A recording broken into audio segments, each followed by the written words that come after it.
The Intuitive Startup by Dave Brown, copyright 2026. Introduction: The Zero-Cost Revolution. The cost of creating new products and ventures has plummeted.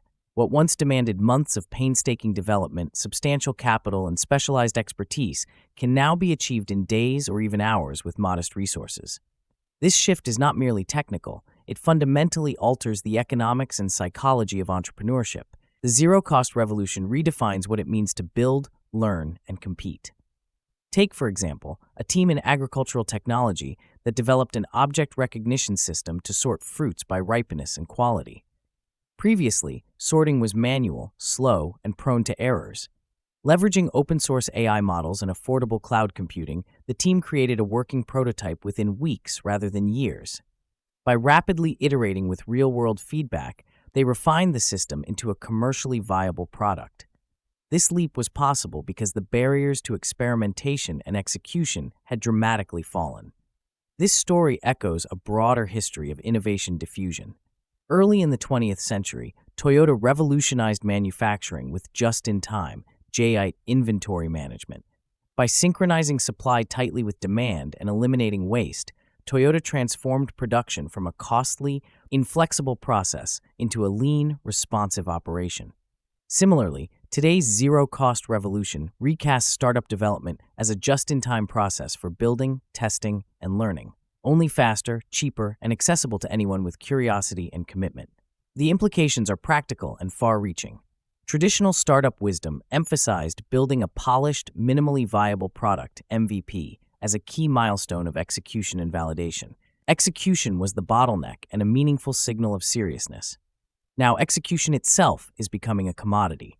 Advances in artificial intelligence, cloud infrastructure, and open-source software have slashed the cost and complexity of building. The Stanford HAI 2025 AI Index highlights a more than 280-fold drop in inference costs for large language models like GPT 3.5 between 2023 and 2024, enabling rapid, low-cost automation of tasks that once demanded expert human effort. A controlled experiment with GitHub Copilot showed developers completing coding tasks nearly 56% faster using AI assistance. These shifts challenge the old startup formula, where execution was the primary source of competitive advantage. In this new environment, judgment replaces execution as the scarce resource. Founders must decide what to build, when to launch, how to prioritize scarce resources, and when to pivot or persevere. The skill of rapid, disciplined intuition, pattern recognition developed through experience and real-world feedback, becomes paramount. This is not a call to abandon analysis or planning, but an invitation to ground those activities in immediate evidence and exposure to reality. The zero-cost revolution can be understood through 5 guiding principles. First, building is no longer the bottleneck. Creating functional prototypes or polished products is widely accessible and inexpensive. Second, learning accelerates through rapid feedback loops. Launching early and iterating based on actual user behavior outpaces prolonged planning or surveys. Third, judgment replaces execution as the scarce resource. Knowing what to build and when requires cultivated taste and strategic insight. Fourth, small, sharp teams outperform large, slow ones. Staying lean and focused preserves agility and tight feedback cycles. Fifth, commitment and stakes drive speed and decisiveness. Founders willing to place meaningful bets move faster and learn more, even at the risk of failure. These principles translate into practical operating habits. Founders benefit from building fast rather than perfect, prioritizing speed and iteration over waiting for a flawless launch. Starting useful rather than minimal delivers value early, engaging real users and gathering meaningful feedback. Staying small and sharp avoids premature scaling that blurs focus and slows decision-making. Trusting instincts before validation means cultivating disciplined intuition to make informed bets when data is incomplete or ambiguous. Finally, launching publicly and learning rapidly ensures real-world exposure outpaces internal deliberation or market research. The intuitive startup model embodies these ideas. It builds on the lean startup methodology, which emphasized validated learning through a build, measure, learn cycle and MVPs. While lean startups shifted culture away from long, speculative planning toward rapid experimentation, The intuitive startup recognizes that the cost and speed of building have changed so dramatically that judgment and intuition must evolve in tandem. This approach aligns closely with Saras Sarasvathi's concept of effectuation, which prioritizes acting on available means and learning from commitments under uncertainty rather than relying solely on predictive planning. Here, intuition is not guesswork, but disciplined pattern recognition shaped by experience, feedback, and reflection. Kahneman and Klein's research shows that reliable intuition emerges in environments providing consistent feedback and opportunities to learn patterns over time. For founders, this means developing a finely tuned sense of which ideas resonate, which customer signals matter, and when to move decisively versus pause for more data. The zero-cost revolution also challenges traditional strategic assumptions. Planning once reduced risk by smoothing uncertainty, but excessive planning can become a substitute for exposure to real user behavior. Waiting for perfect validation often means moving too late. Instead, the fastest path to truth is through early, narrow versions of an idea that generate observable behavior, not opinions or hypothetical surveys. The stakes are high. According to CB Insights, many startups fail because they misjudge market need or execute poorly relative to competitors. The zero-cost revolution shifts advantage toward taste, judgment, and willingness to take calculated risks. Founders who embrace this shift move beyond building more. They learn faster, judge better, and act with conviction tempered by evidence. Structured anticipation of risks, such as through pre-mortem exercises, complements intuitive judgment by identifying blind spots and improving decision quality. The zero-cost environment does not eliminate uncertainty or failure, but it enables faster learning cycles that can prevent costly missteps. Founders behind companies like Banner Bear and Preview Mojo illustrate the power of rapid, low-cost experimentation. By launching minimal yet useful tools quickly, they gathered real user signals that guided product development far more effectively than extended internal debates. Similarly, teams behind AudioPen and Slack learned to trust behavioral signals over vanity metrics, focusing on actual usage patterns to refine their offerings. Others, like BeReal and OpenVid, exemplify how staying small and sharp enables rapid iteration and authentic connection with users. The zero-cost revolution invites a rethinking of entrepreneurship as a continuous dialogue between intuition and evidence, conviction and feedback. It demands a new discipline, balancing speed with reflection, boldness with humility, and craft with science. Founders who master this balance will be better equipped to navigate uncertainty, seize opportunities, and build ventures that resonate deeply and endure. As you move forward, consider how to apply these principles in your own ventures. Embrace rapid experimentation, cultivate disciplined intuition, and seek real-world feedback early and often. The zero-cost revolution is not just a technological shift, but a strategic and cultural transformation that redefines the founder's advantage and sets the stage for a new era of intuitive, agile entrepreneurship. Chapter 1. Ditch the Lab, Launch for Free. On the night of October 31st, 2019, in Tokyo, John Yongfook Cockle shut the door on his seventh failed side project. Frustrated but undeterred, he made a simple pact with himself: ship something new before Monday, or get a real job. 48 hours later, he launched Preview Mojo, a modest tool that auto-generates social media preview images. The product debuted on Product Hunt's November 1st queue and quickly climbed to number 2 product of the day, attracting a steady trickle of $19 subscriptions. By early December, Preview Mojo was generating $400 in monthly recurring revenue, a small but meaningful success after a year of $0 projects. Encouraged, John rebranded the codebase as Banner Bear and adopted a relentless rhythm: ship weekly, tweet every changelog. 14 months later, Banner Bear surpassed $10,000 in monthly recurring revenue, entirely bootstrapped. What began as a weekend MVP had snowballed into a thriving SaaS business. John's experience points to a real shift in how startups launch and learn. For decades, the biggest risk for entrepreneurs was building something nobody wanted. The lean startup movement urged painstaking market research and validation before investing in product development. That approach made sense when launching required months of coding and tens of thousands of dollars. But by 2025, the calculus has flipped. Now, the greatest risk is delay. The cost of building has collapsed. No-code platforms like Glide, Notion, and Bubble, combined with AI-assisted tools, have reduced technical barriers to near zero. Anyone with a laptop can create and launch a commercial-grade product in hours or days. Financial obstacles that once deterred founders have largely vanished. The bottleneck is no longer product creation. It's the old habits of over-validation, endless strategizing, and waiting to get everything right. Entrepreneurs today operate in an era of small, fast bets. Instead of a single, large launch, the path forward lies in rapid iteration and frequent experiments. Smaller bets carry less risk, and launching fast multiplies opportunities to learn and succeed. Venture capitalists have long embraced this logic, knowing most startups will fail, but a few will return tenfold or more. The difference now is that founders can take that approach without raising capital or assembling teams. Bannerbear's trajectory illustrates this perfectly. A minimum viable product built over a weekend, launched quickly, and iterated publicly. Its early success came from launching before perfection and embracing feedback from actual users rather than relying on surveys or lengthy validation cycles. Rather than spending weeks or months in the lab, John treated his prototype as an experiment to test assumptions in the real world. This approach aligns with the lean startup's build, measure, learn cycle, but goes further. When build costs are negligible, the old model of validation through interviews and tests can become a costly bottleneck itself.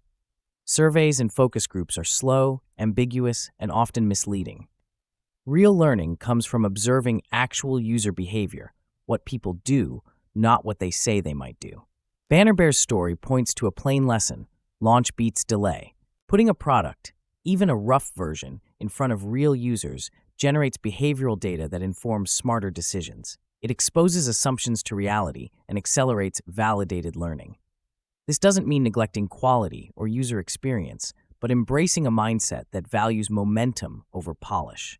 In a world where creation costs are almost zero, hesitation is the costliest expense. The implications extend beyond individual products to the very definition of a startup.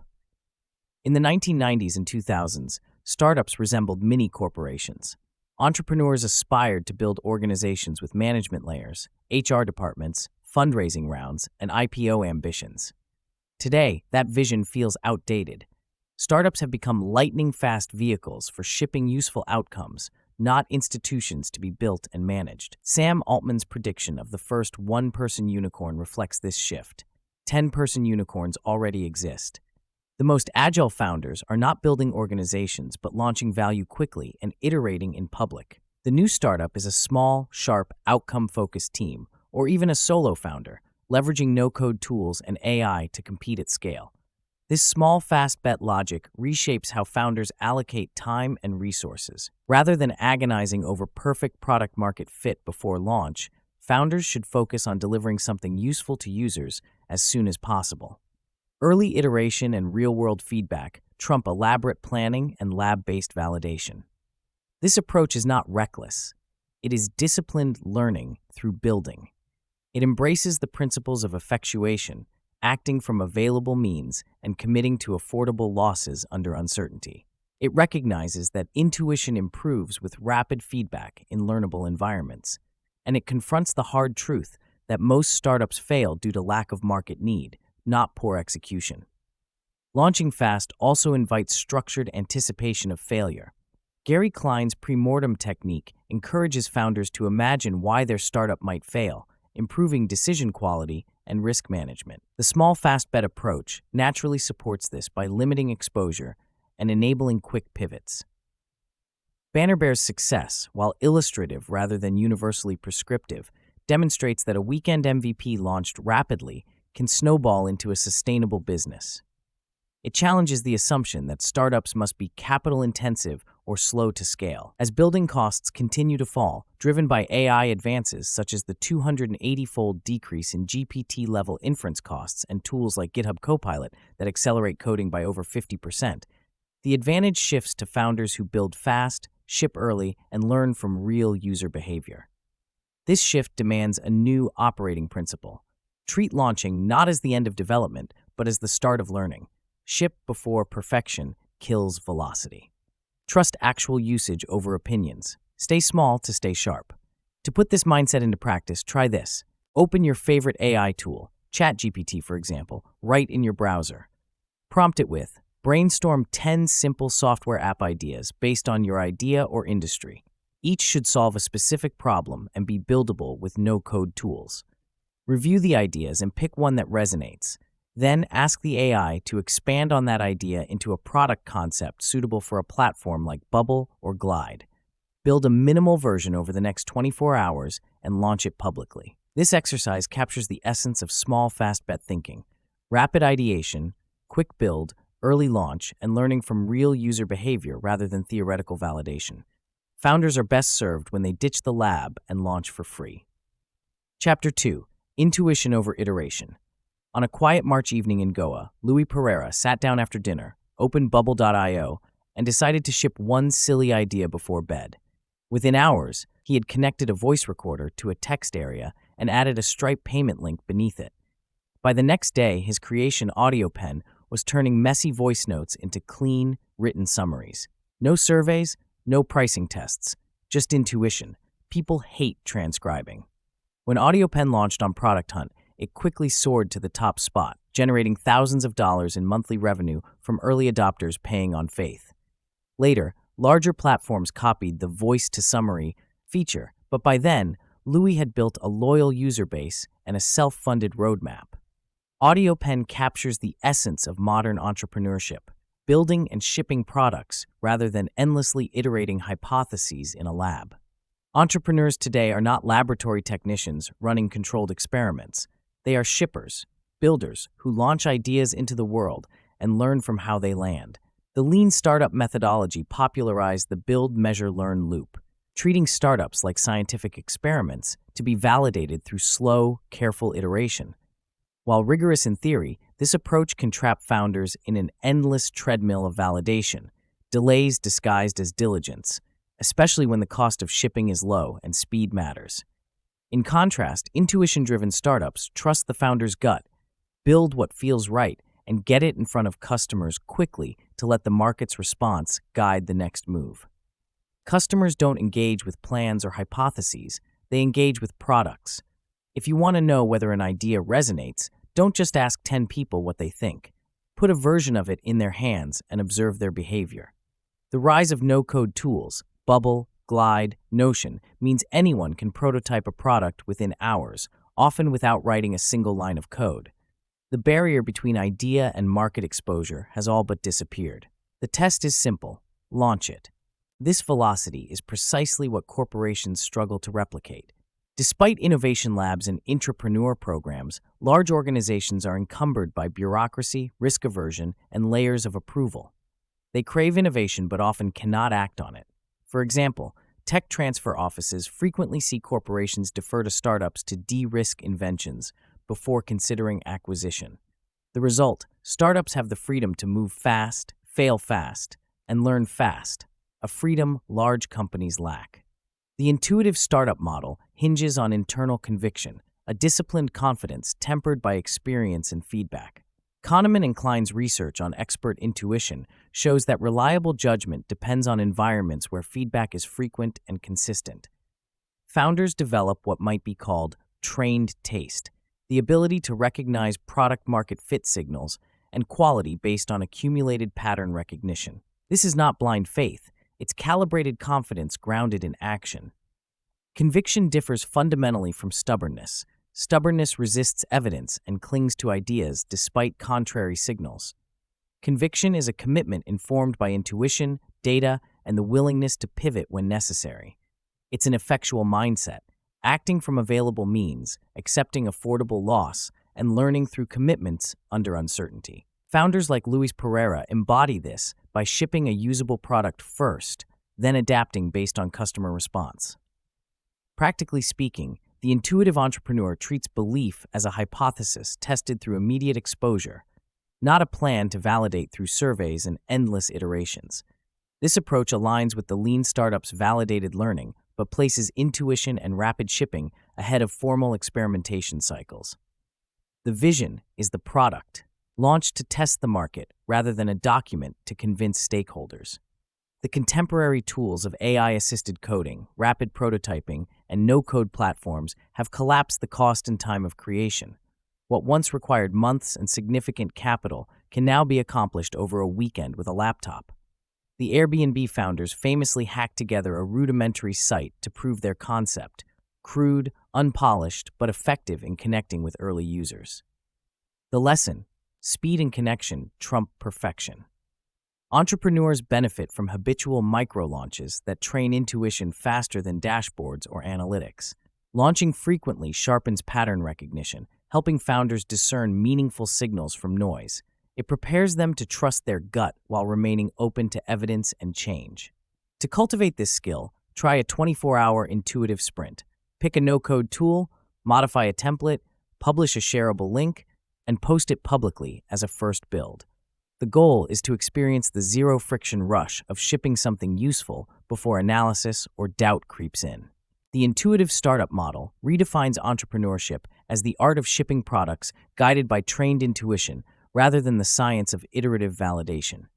It leverages the collapsing cost of creation, the founder's conviction informed by experience, and an unwavering focus on products over plans.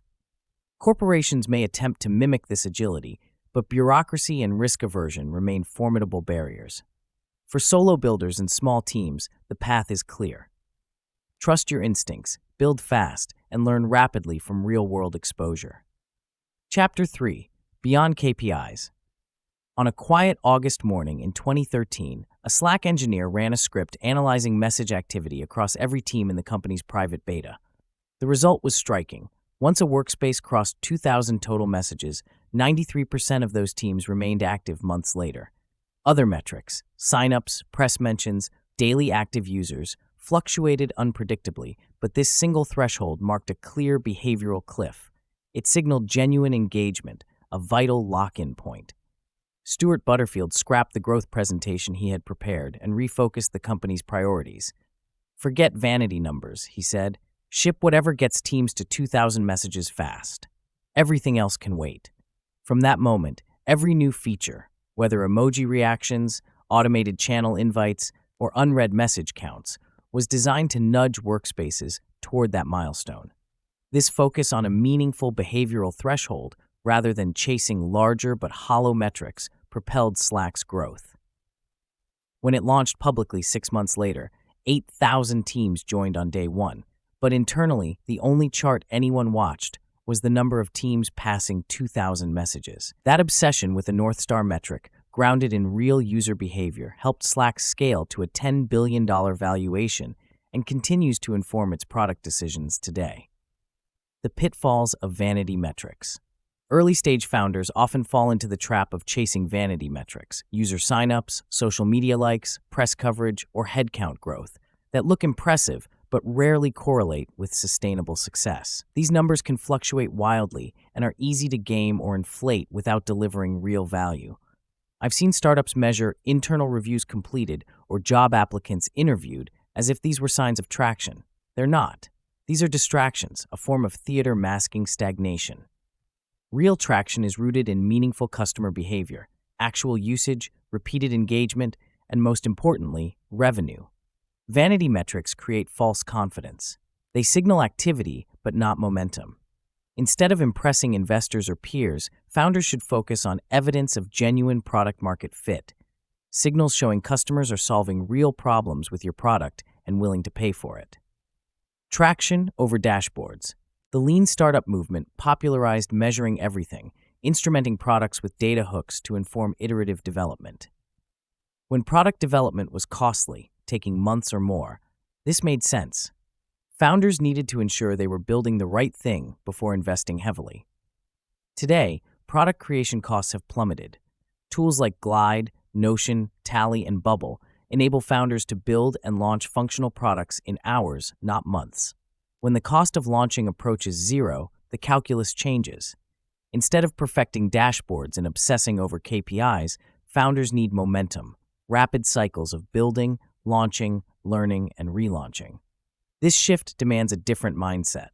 Rather than waiting for statistically significant metrics, launch quickly and watch for qualitative signs of engagement. Is someone messaging you to say, "This is awesome"? Are users sharing your product spontaneously? Are they returning without prompting? These emotional and behavioral signals cannot be faked and often reveal more than any spreadsheet full of early metrics. Recognizing meaningful signals. Moving beyond vanity metrics requires disciplined signal recognition, the ability to distinguish meaningful patterns in user behavior from noise. Founders face a flood of feedback, but not all of it deserves action. Slack's 2,000 message threshold is a perfect example of signal recognition. It was not a random metric pulled from thin air, but an insight uncovered by analyzing actual user behavior. This discovery allowed the team to prioritize features that directly influenced that behavior, rather than chasing less impactful numbers. Effective signal recognition involves several dimensions. Repeated problems or behaviors indicate structural issues or opportunities. A single complaint is noise, but multiple reports suggest a real friction point. When users invent workarounds, like exporting data to spreadsheets because the app lacks analysis tools, they expose product gaps and unmet needs. Signals closest to the founder, early user feedback, and internal team reports, are rich with nuance, but can narrow perspective if not balanced with broader data.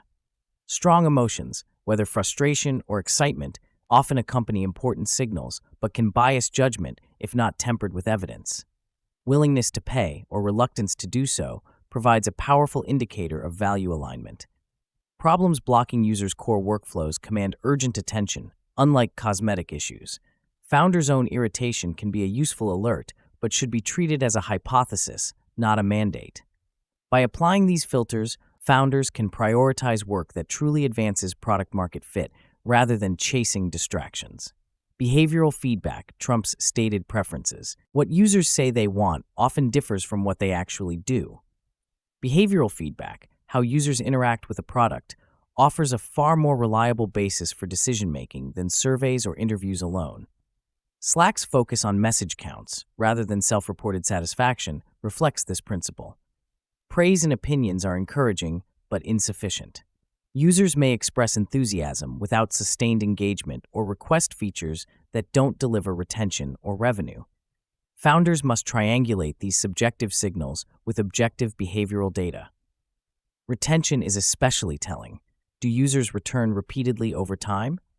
Growth driven by referrals or sharing signals genuine enthusiasm, but must be understood alongside retention and payment data to avoid mistaking viral spikes for durable value. Workarounds reveal hidden frictions and latent demand. Dependence indicates how embedded the product is in users' workflows, a strong predictor of willingness to pay. Ultimately, payment data offers the clearest confirmation of value, though it must be interpreted carefully in context. Launch, often learn fast. The lean startup's build, measure, learn loop remains powerful, but its emphasis on measurement must evolve. When launching costs are near zero, extensive validation before shipping is less critical. The focus shifts to rapid exposure to reality and real user behavior. If your product fails, learn quickly and launch again.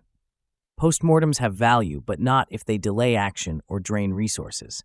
The cost of launching a new version in hours dwarfs the cost of prolonged analysis. This approach aligns with Sarasvathi's effectuation theory, emphasizing learning through action and affordable loss rather than prediction. Slack's experience shows the power of focusing on meaningful metrics and behavioral thresholds rather than vanity KPIs. Founders who obsess over the right signals can allocate resources efficiently, avoid feature creep, and build products that resonate deeply with users. Beyond metrics, trusting disciplined intuition. As data floods in, founders must cultivate intuition grounded in disciplined pattern recognition. Kahneman and Klein argue that reliable intuition arises from repeated experience in environments with consistent feedback. For startups, this means learning to interpret behavioral signals amid uncertainty, rather than relying solely on dashboards or gut feeling. The zero-cost revolution in product creation demands a new operating model. Build fast, not perfect. Start useful, not minimal. Stay small, stay sharp. Trust instincts before validation. Launch publicly and learn rapidly. These principles guide founders to cut through noise, recognize meaningful behavior, and focus on what truly drives growth. Practice the 24-hour intuitive sprint. Challenge yourself to build and launch a simple product or feature using no-code tools within 24 hours. Rather than obsessing over KPIs, pay close attention to one key behavioral signal. Did someone message you unprompted to say, "This is awesome"? Did users share it organically? Did they return without reminders? These spontaneous reactions are difficult to fake and often reveal more than any dashboard metric. Let them guide your next steps. Slack's 2,000 message threshold teaches a vital lesson. Meaningful metrics reflect real user behavior and commitment, not just impressive numbers. Founders who learn to see beyond KPIs and recognize the signals that truly matter position themselves to build products that stick and markets that grow. Chapter 4. Every launch is an experiment. Late one night in Singapore, Tony Ding, a front-end engineer, decided to ship something before sleep. He sensed that Twitter power users craved deeper analytics and smarter DM automations.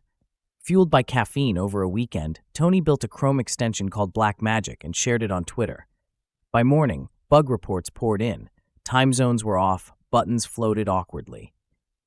Rather than retreat, Tony swiftly fixed the issues, pushed a new build, and tweeted again. This cycle repeated daily for 2 months, with each micro-release shared publicly. Early adopters didn't just use Blackmagic, they helped shape it. This relentless launch and learn loop propelled Blackmagic from zero revenue to $2,000 monthly recurring revenue, MRR, within 60 days, eventually reaching 14,000 MRR by mid-2022. When Twitter's API restrictions hit in 2023, Tony pivoted once more, ultimately selling the product to Hypefury for $128,000 and reinvesting in his next startup. Tony's journey illustrates a fundamental shift. Launching is no longer a single high-stakes event, but an ongoing experiment fueled by real-time feedback. Traditional startup models view product releases as polished announcements, the culmination of careful hypothesis testing. This approach made sense when development was costly and slow, demanding cautious validation before launch. Today, no-code platforms like Webflow, Card, and Bubble allow founders to build and deploy functional products in days or even hours, dramatically lowering the cost of launching. Each release becomes a market probe, a learning opportunity, and a data point in continuous discovery. This shift requires a new mindset. Rather than treating a launch as a final verdict, founders should see it as an experiment open to rapid iteration. The product itself is the hypothesis tested in the wild, with users actively shaping its evolution. Tony's daily bug fix loop exemplifies this. Every release was more than a fix. It was a chance to validate assumptions, gather behavioral data, and deepen engagement. While lean startups' build, measure, learn cycles remain relevant, the intuitive startup flips the relationship. The product is the experiment, not just its outcome. Waiting for perfect conditions or comprehensive data before shipping is no longer necessary. Instead, speed and frequency of exposure take precedence, turning uncertainty into manageable, affordable risk. Frequent launching also embraces the unpredictable nature of human behavior and markets. Unlike controlled lab experiments, startups navigate shifting trends, fickle user sentiment, and complex social dynamics. A launch that flops doesn't necessarily mean the idea failed. It might reflect timing, platform choice, or sheer chance. Founders must accept that some launches won't catch fire, and that's part of the process. Not every spark ignites a flame. This tolerance for weird ideas and rapid experimentation empowers founders to explore niches and unconventional interfaces that traditional gatekeepers might reject. No-code tools enable creative risk-taking without large teams or budgets. Launching a quirky landing page or even a fictional product to test demand costs less than dinner out, but can yield valuable insights. Dropbox famously used a demo video to gauge interest before building its product, a low-cost, low-risk experiment. Today, founders can replicate and accelerate such experiments with even less friction, testing multiple ideas weekly. However, frequent launching demands discipline in interpreting results. User silence often signals more than neutrality. It can indicate indifference or lack of need. Ignoring quiet markets risks wasting time and capital. Clear kill criteria, predefined thresholds of engagement, revenue, or other metrics help decide when to pivot or stop. These guardrails protect against the sunk cost fallacy, ensuring resources flow to ventures with genuine traction. Emotional discipline is equally crucial. Founders must separate their identity from early results and resist confirmation bias or over-interpreting ambiguous feedback. Structured tools like premortems, where teams imagine failure scenarios in advance, foster honest conversations and prepare appropriate responses. These exercises reduce emotional traps and improve decision-making. Practically, each launch should be a deliberate experiment, instrumented with metrics that reveal meaningful user behavior. Rather than relying solely on surveys or vanity metrics, founders prioritize evidence of real engagement, repeated use, customer budget allocation, or workarounds that expose unmet needs. Sharing results publicly, as Tony did, builds credibility and invites community input, accelerating learning. The intuitive startup's launch rhythm is a discipline of small, rapid experiments, each one a chance to discover, adjust, or abandon. The goal is not perfection, but discovery through exposure. By embracing this mindset, founders transform launching from a high-stakes gamble into a series of manageable, data-rich experiments that reveal what truly resonates. Launch as an experiment. Practice ship a small feature toggle or product variation today, even if you have no users yet. Activate it for a friend or trusted contact. Gather candid feedback in a brief conversation and decide by tomorrow whether to keep, kill, or pivot. This 24-hour sprint compresses the build, measure, learn cycle into a human-scale rhythm, turning every launch into a real-world experiment. Every launch is less a grand announcement than an opportunity to expose your assumptions to reality. Like Tony's black magic, treat each release as a hypothesis in flight and learn fast before the market moves on. When launching costs approach zero, your greatest asset isn't predicting the future, but designing experiments that reveal it. Chapter 5. Bold Bets, Zero Budget Paris, April 2020. Alexis Barriat, a former GoPro videographer, grew frustrated scrolling through Instagram's endless stream of overly polished, curated images, too far removed from reality. Rather than lament what was missing, he acted. Alongside co-founder Kevin Perot, he imposed a radical constraint on their new app. Users would receive one push notification per day and have just 2 minutes to upload an unedited front and back photo. No filters, no likes, no follower counts. They called it Be Real and sent a prototype to test flight that very night. With no advertising budget, they seeded the beta through French college group chats. The constraint itself became the message. 2 minutes, no filters, be real. TikTok videos and campus posters amplified the call. By mid-2022, Be Real had surged to the #1 spot on the US App Store with over 65 million downloads. The product's bold stance was both manifesto and megaphone. Authenticity by design, cut through the noise without paid ads. Be Real's story reveals a core truth. Boldness doesn't require big budgets. Embedding a dramatic position into the product's DNA can replace costly marketing campaigns. When constraints are embraced openly, they sharpen creativity and create a clear, compelling narrative that resonates. Radical constraint becomes both strategy and signal. Boldness without big capital. Startup lore often equates boldness with capital. To build something truly ambitious, whether an electric car or a revolutionary app, you needed money. Investors and boards controlled the purse strings, and bold moves required their blessing. But the cost of building and launching products has plummeted. No-code platforms like Webflow and Bubble, AI-assisted development, and rapid prototyping tools have democratized bold bets. Factories and venture funds are no longer gatekeepers. Today, courage replaces cash as the limiting factor. Founders can launch wild ideas in hours, not months, without waiting for permission or validation. The barrier is no longer money, but nerve. Even complex fields like medical devices are feeling this shift. AI-driven design, virtual simulations, and affordable manufacturing tools enable small teams or solo founders to mock up and test ideas without corporate backing. The intuition-driven startup model encourages bold leaps rather than cautious pivots. From lean startup to intuitive boldness. The lean startup introduced valuable discipline, build, measure, learn cycles, and validated learning to counter overconfidence and wasteful planning. Yet it assumes building products requires significant time and resources, making cautious pivots necessary. The intuitive startup model flips this assumption by eliminating most upfront commitments. Instead of slow pivots, founders leap boldly, testing multiple visions in rapid succession. With near zero marginal costs for building and launching, waiting for perfect data becomes a liability. Failure costs are affordable losses, not catastrophic blows. Sarasvathi's effectuation theory captures this mindset. Act from available means, focus on what you can afford to lose, and build commitments amid uncertainty. Rather than optimizing one idea, founders run many small, inexpensive bets to see what sticks. Boldness here is both mindset and method. It demands seeing failure as cheap and learning as continuous. Speed and intuition take precedence over exhaustive research and elaborate planning. Constraints as creative catalysts. Constraints often get a bad rap as limitations, yet they are essential for focus and creativity. BeReal's 2-minute posting window and ban on filters didn't restrict users. They freed them from social comparison and performance anxiety. Constraints became the product's defining feature and marketing hook. Effective constraints balance freedom with focus.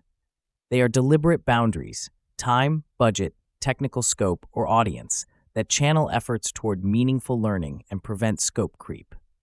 These constraints aren't arbitrary but strategic, shaped by what's achievable and what matters most.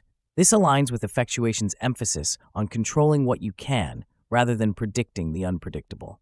Constraints reduce waste by limiting experiment scope, enabling faster cycles and clearer results. Staying small, staying sharp. Bold bets don't require big teams. Small teams or solo founders often hold the advantage. They move faster, decide with conviction, and maintain tight feedback loops. Large teams risk bureaucratic drag and diluted accountability. Consider Tesla's early days. Elon Musk's team started with a scrappy electric sports car built on a Lotus chassis, piecing together battery technology with limited resources. It wasn't polished or perfect, but it was bold and launched quickly, signaling a vision rather than waiting for perfection. Today, that spirit is accessible to anyone with a laptop and internet connection. The ability to build fast, launch publicly, and learn rapidly means staying small can be a strategic choice, not a limitation. Launch more, analyze less. Eric Ries advocated quantitative financial models and validated learning. Yet in many early-stage startups today, these models can be premature or misleading. The most effective approach is simple. Build something bold, launch quickly, and see if anyone cares. If not, try something else. Founders learn more by launching 5 real products than by refining one spreadsheet. Small, fast experiments replace over-planning, reducing sunk costs and premature commitments. The lean startup's advice to get out of the building remains true, but in the intuitive startup, your team might just be you. Constant external engagement, talking to users, testing assumptions, exposing ideas to reality is the default mode. Balancing boldness with discipline. Boldness without discipline risks recklessness. Founders must balance intuition with structured anticipation of failure. Techniques like pre-mortems help identify pitfalls before launch. This doesn't contradict boldness, it sharpens it. Similarly, Kahneman and Klein show that reliable intuition depends on environments providing rapid, clear feedback. Rapid launches and small bets create those conditions, transforming intuition from guesswork into disciplined pattern recognition. Guiding principles for bold startup action. Focus on building fast rather than perfect. Prioritize solving real problems over shipping bare-bones prototypes. Keep teams small to maintain speed, focus, and accountability. Trust instincts supported by rapid feedback instead of waiting for perfect data. And launch publicly, using real-world exposure as the ultimate test. These principles help founders turn constraints into assets and intuition into a competitive edge, making radical bets without big budgets. A practice: craft your bold manifesto. Take the next 24 hours to write a one-sentence manifesto for your product that would alienate half your potential users but excite the other half. Feature this statement prominently on your landing page or prototype. This exercise forces clarity and radical positioning, embracing the reality that you cannot please everyone. Bold bets no longer hinge on big budgets. They demand courage, clarity, and a willingness to embrace constraints. Today's tools empower anyone to jump in, test, and iterate rapidly. The question is no longer how to secure funding or validate extensively before launch. It is, what bold vision will you bring to life today, on zero budget but with maximum conviction? Chapter 6. Delightful MVPs. In June 2016, 3 friends, Joe Thomas, Vinay Hiramath, and Shahed Khan launched a rough Chrome extension called OpenVid on Product Hunt just after midnight. The code was fragile, uploads often stalled on slow connections, and the stop recording button sometimes disappeared off screen. Yet the core interaction was instantly magical.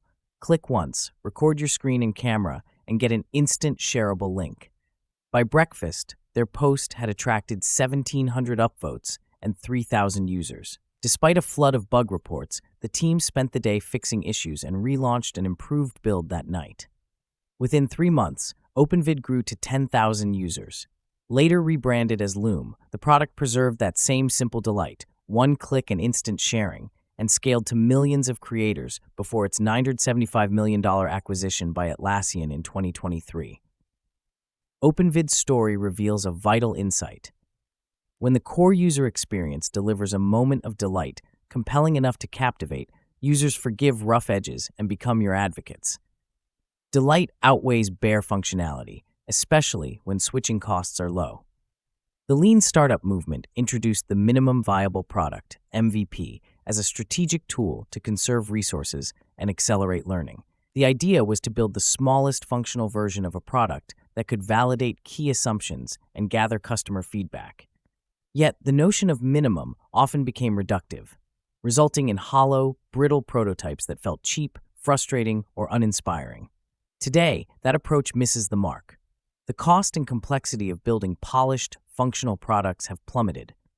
No-code and low-code platforms like Adalo, Figma, Glide, and Bubble empower founders, even solo founders without engineering backgrounds, to create elegant, usable prototypes within days and at near zero cost. This shift calls for reimagining the MVP not as a bare minimum, but as a product that is genuinely useful and pleasurable from day one. Shipping hollow MVPs risks alienating users before you've earned their attention. If your first impression feels like a clunky sketch or broken demo, users won't say, "I'll wait for version 2. They simply move on. The intuitive startup model challenges the idea that an MVP must be stripped down to mediocrity.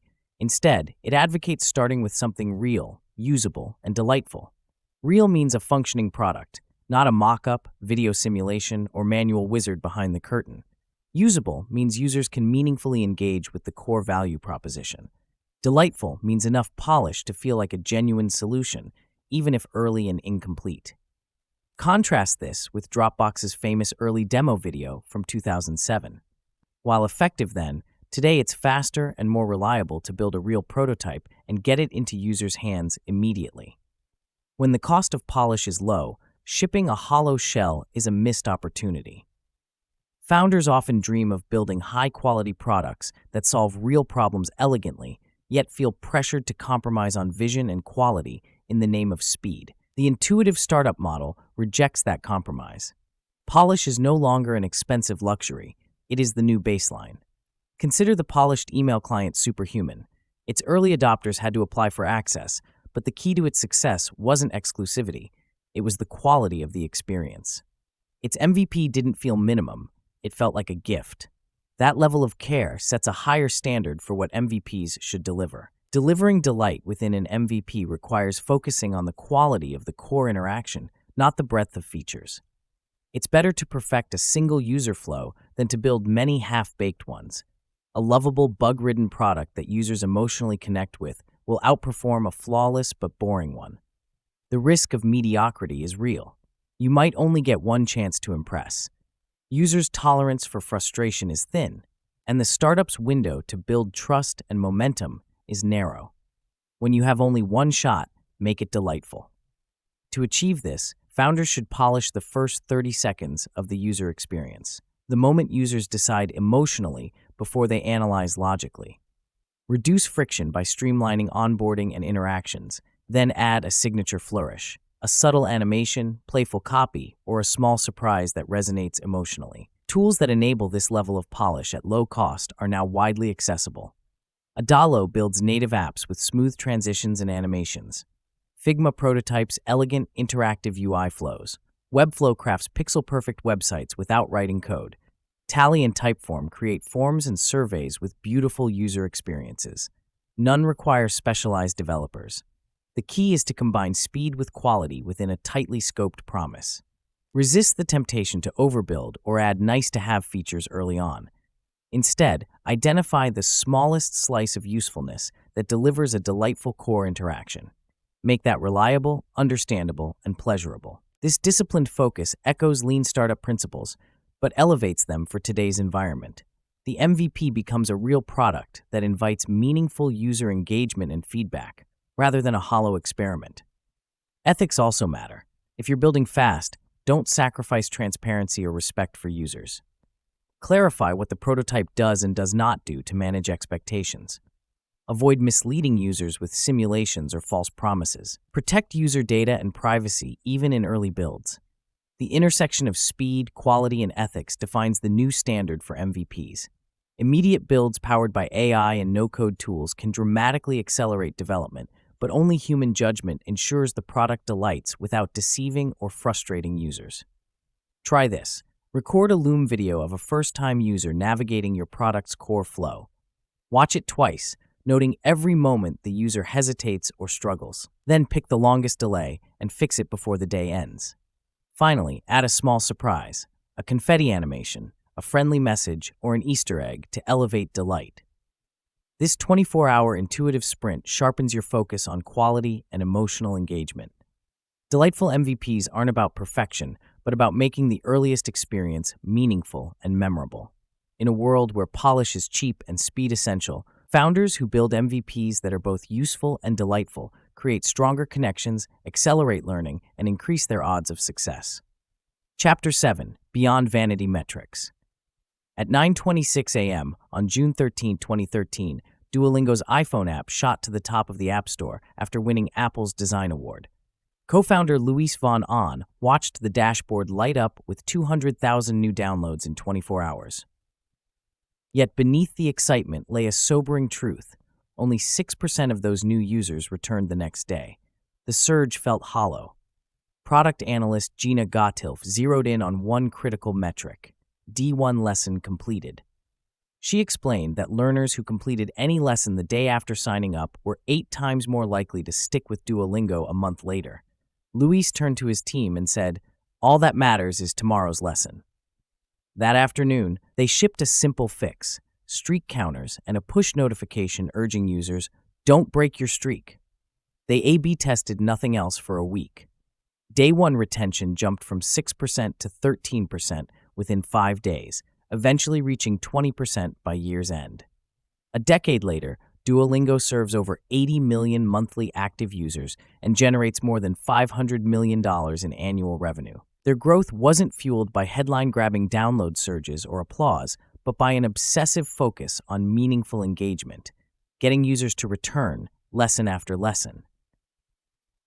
Duolingo's story reveals a fundamental truth for startups. Vanity metrics like downloads or media buzz may thrill, but they rarely predict long-term success. What truly matters is behavior, whether users find value and keep coming back. Retention and repeat use are the real currency. The limits of vanity metrics, counting downloads, signups, or social media mentions, often creates an illusion of progress.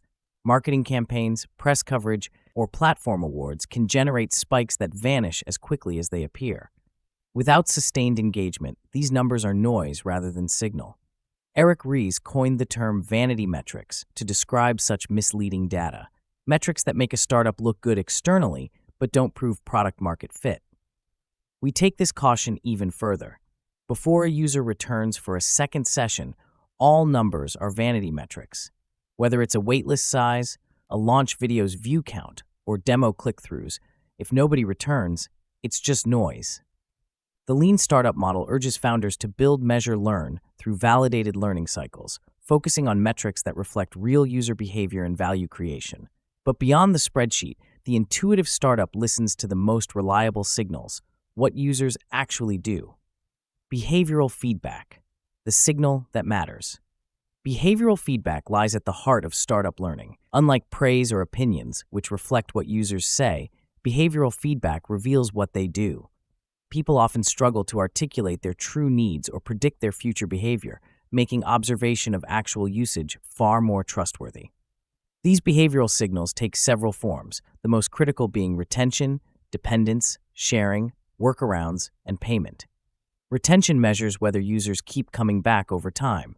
High retention indicates the product fits naturally into users' lives, solving real problems. For example, Duolingo's D1 lesson completion metric was a powerful early retention indicator, predicting long-term engagement. Retention often outperforms downloads or signups as a success predictor because it reflects sustained value, not just initial curiosity or marketing reach. Dependence goes deeper than retention. It shows how integral the product becomes to users' routines, making it difficult to switch away. Dependence signals strong product-market fit and monetization potential, but also raises responsibility for reliability and support. Sharing and referrals demonstrate enthusiasm and organic growth potential. When users voluntarily tell others, it suggests genuine value and satisfaction. However, sharing can be influenced by incentives or social pressure, so it's best interpreted alongside retention and payment data. Workarounds: when users find alternative ways to achieve their goals because the product falls short, offer valuable clues to unmet needs and friction points. Spotting workarounds requires careful qualitative research, such as user interviews or session recordings, and helps identify where the product can improve. Finally, payment or willingness to pay is the clearest commercial validation. Users who pay confirm that the product delivers value worth the cost. Still, early payment patterns may reflect novelty or loyalty rather than broad market demand, so payment data should be combined with retention and engagement metrics. Prioritizing metrics that reflect real value.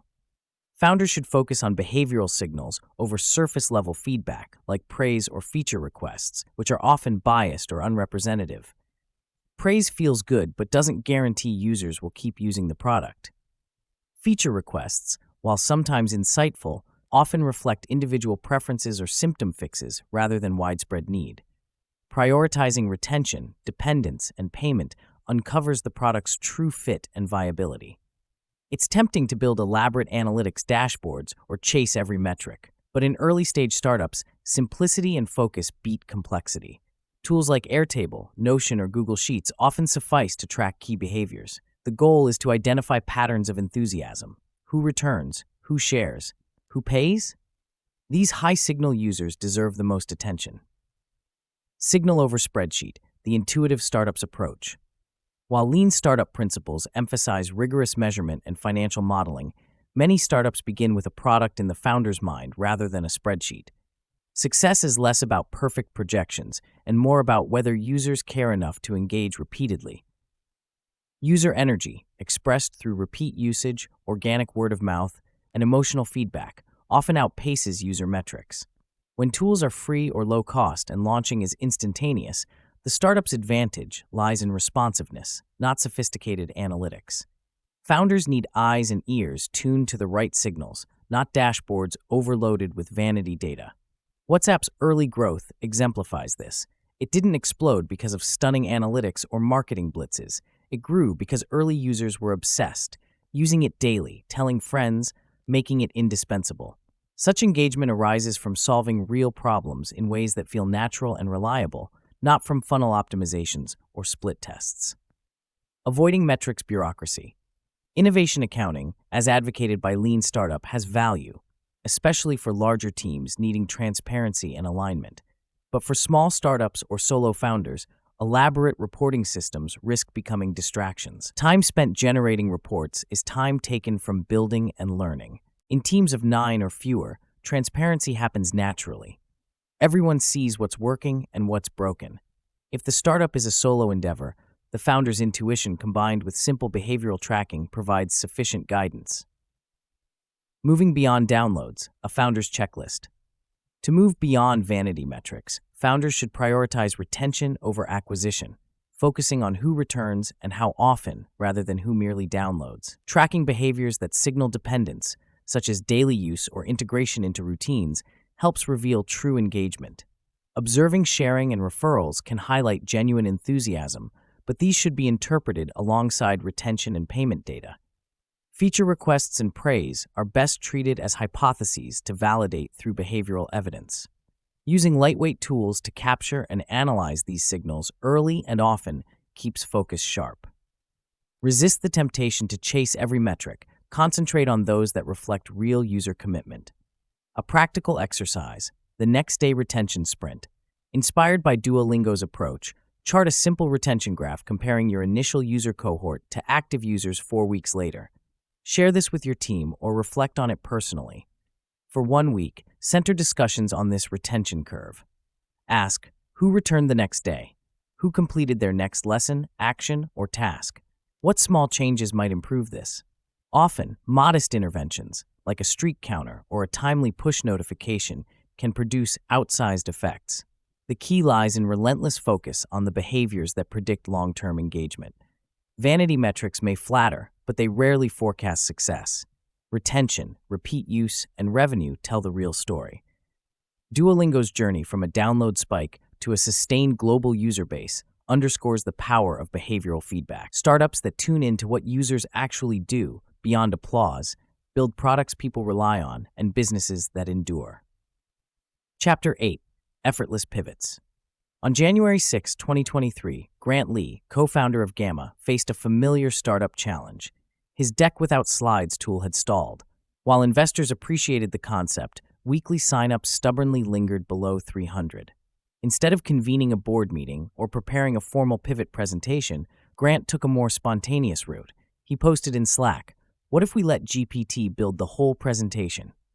Within hours, he connected Gamma's card system to the OpenAI API and launched a rough feature. Type a prompt, get a finished deck. There were no pricing experiments or roadmap overhauls, just a swift, intuition-driven move. A demo tweet followed. The impact was immediate. Within 48 hours, Gamma AI topped Product Hunt, onboarding 25,000 users over the weekend. Paying customers appeared quickly, and monthly recurring revenue doubled by the end of January, continuing to climb as word spread about creating pitch decks in 60 seconds.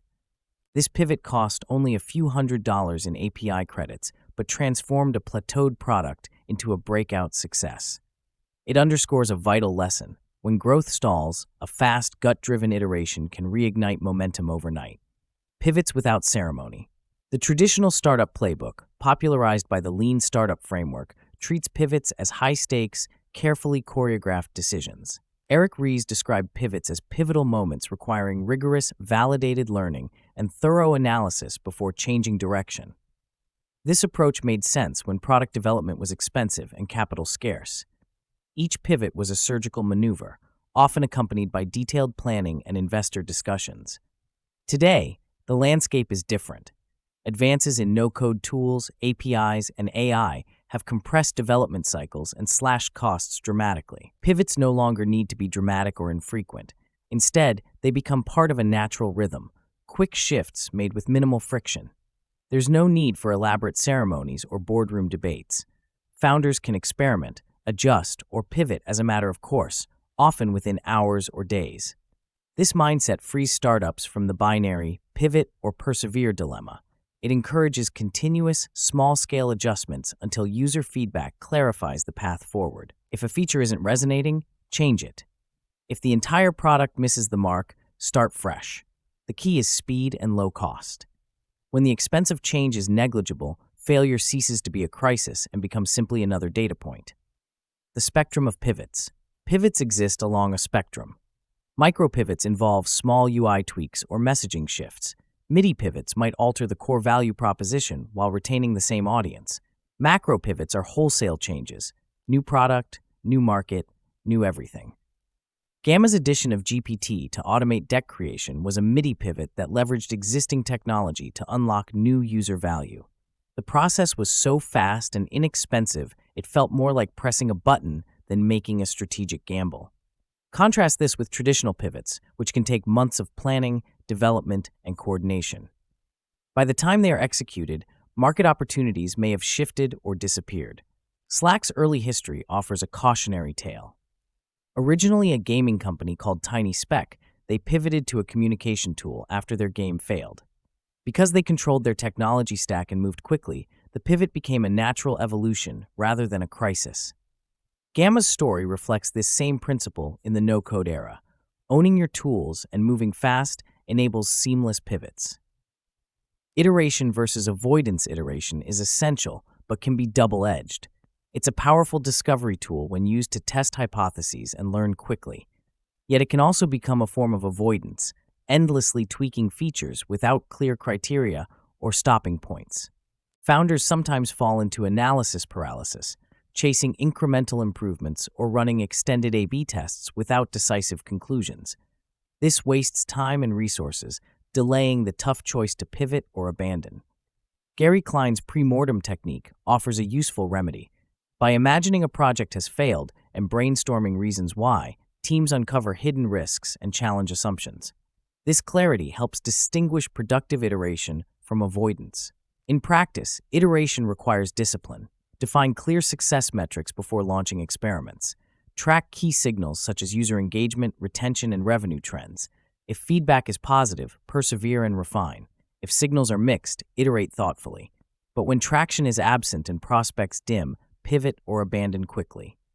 Abandoning weak bets quickly. Knowing when to stop is as crucial as knowing when to pivot. According to CB Insights, poor product-market fit and bad timing are major contributors to startup failure, alongside capital depletion.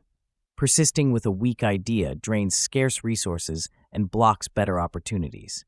The portfolio builder approach offers a practical model. Entrepreneurs launch multiple small projects in parallel or rapid succession, each designed to test assumptions with minimal investment. Early versions are intentionally minimal, aimed at learning rather than perfection. This strategy spreads risk and accelerates discovery. Resources and attention flow toward the most promising bets, while weaker ideas are cut loose swiftly. By limiting the surface area of each project, keeping development lightweight and deployment automated, founders reduce the cost of failure and increase agility. Iteration without a clear stop-loss threshold risks becoming a sunk cost trap. A useful discipline is to define kill criteria up front. If a project shows no improvement on key metrics, signups, retention, revenue, after a set period, it's time to pivot or stop. This mindset avoids emotional attachment and preserves runway for new experiments. Following the heat user signals offer a more reliable compass than dashboards full of vanity metrics. Founders should watch where users linger, what they share, and what prompts direct messages or inquiries. These heat indicators reveal genuine interest and guide where to double down or change course.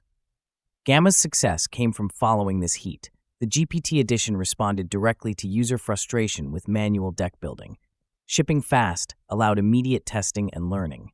To foster effortless pivots, founders can establish a rapid feedback loop. Build an abort dashboard combining revenue, retention, and sign-up trends.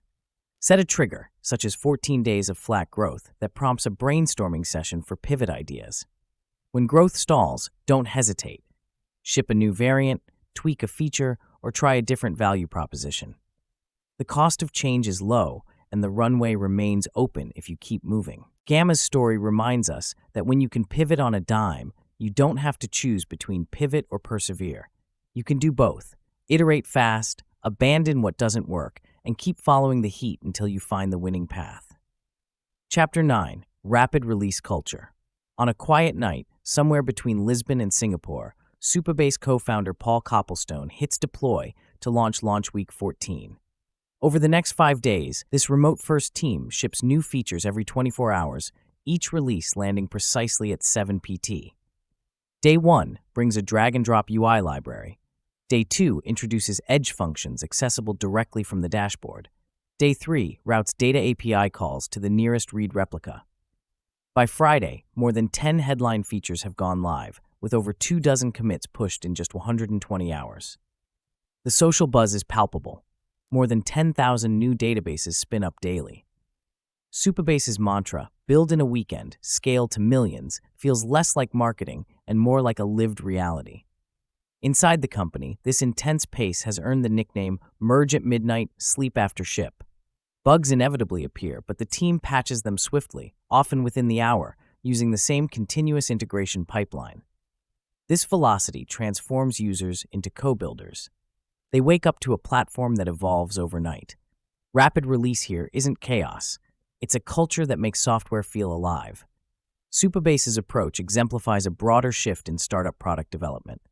The lean startup's build, measure, learn cycle remains foundational, but the cost and friction of iteration have plummeted. Iteration is no longer a costly bottleneck, but a continuous flow, reshaping how startups innovate. Beyond manufacturing metaphors, Eric Ries drew heavily on manufacturing, especially Toyota's production system, to shape lean startup thinking. Concepts like batch size and lean cycles cast startup work as a process to optimize precision and minimize waste. But startups are not factories. While manufacturing prizes repeatability and efficiency, startups thrive on momentum and breakthrough ideas. The intuitive startup model rejects the aspiration to become a bureaucratic machine. Instead, it embraces speed as a strategic posture, shipping fast, delighting early users, and iterating based on real feedback. This approach demands a rhythm and discipline distinct from traditional process optimization.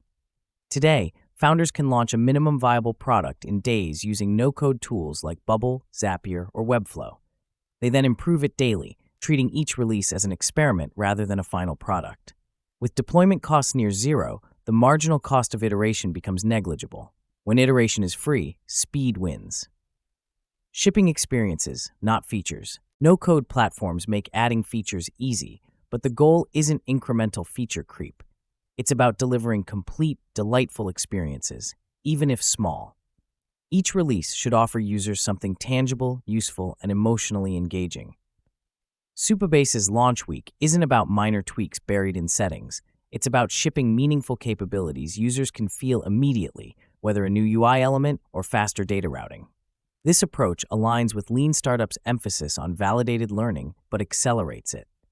Instead of waiting weeks or months to validate a feature, Supabase tests it in real time, adjusting rapidly. Notion follows a similar pattern. Starting as a basic note-taking app, its relentless release cadence and tight community feedback loops transformed it into a living platform. The team shipped fast, watched reactions, and refined features almost in real time. The product felt alive, responsive, and user-centric. Public shipping rituals and cadence as marketing gim. Rapid release cultures often embrace transparency. Supabase publishes public changelogs and celebrates each launch on social media. These rituals turn cadence into a marketing engine, creating anticipation and community engagement. Public shipping rituals invite users to become collaborators and evangelists. When a company ships daily or weekly, the release itself signals vitality and responsiveness.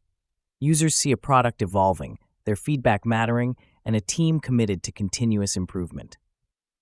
This openness also eases the pressure to get every release perfect. Bugs and issues are inevitable in rapid cycles, but quick patching and transparent communication build trust. Users come to expect iterative refinement rather than polished perfection upfront. Speed as a strategic posture. Speed is not merely about moving fast. It's a strategic posture grounded in timing, judgment, and deliberate acceleration. The lean startup's build, measure, learn cycle embodies validated learning, but today's founders must compress these cycles aggressively without losing discernment. Timing is critical. Moving too early risks immature technology or unready markets. Moving too late invites irrelevance or saturation. The sweet spot lies in the growth opportunity phase, when early adopters are ready and the market is primed but not yet crowded. Speed must be strategic, not reactive. Reactive copying, rushing to imitate competitors without deep understanding, leads to shallow products that fail to differentiate. Strategic speed means accelerating validated learning deliberately, focusing on features that matter, and using rapid feedback to refine product-market fit. AI accelerates cycle time without replacing judgment. Advances in AI have further compressed cycle times.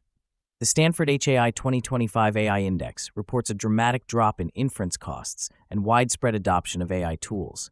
Developers using GitHub Copilot completed coding tasks 55.8% faster in controlled experiments, illustrating how AI streamlines routine work. Startups integrate AI to accelerate prototyping, automate coding, generate content, and simulate user interactions. This shrinks the build, measure, learn loop, speeding hypothesis validation and product refinement. Yet, AI cannot replace human judgment or taste. Taste, the ability to sense what truly resonates with customers, guides which features to build, how to design experiences, and when to pivot or persevere. It develops through repeated exposure, feedback, and reflection, conditions AI cannot replicate. Speed without taste risks churning out fast but irrelevant products. Taste without speed misses opportunities to learn and adapt. The most effective startups combine AI-enabled speed with refined human judgment. Engineering rapid release at scale.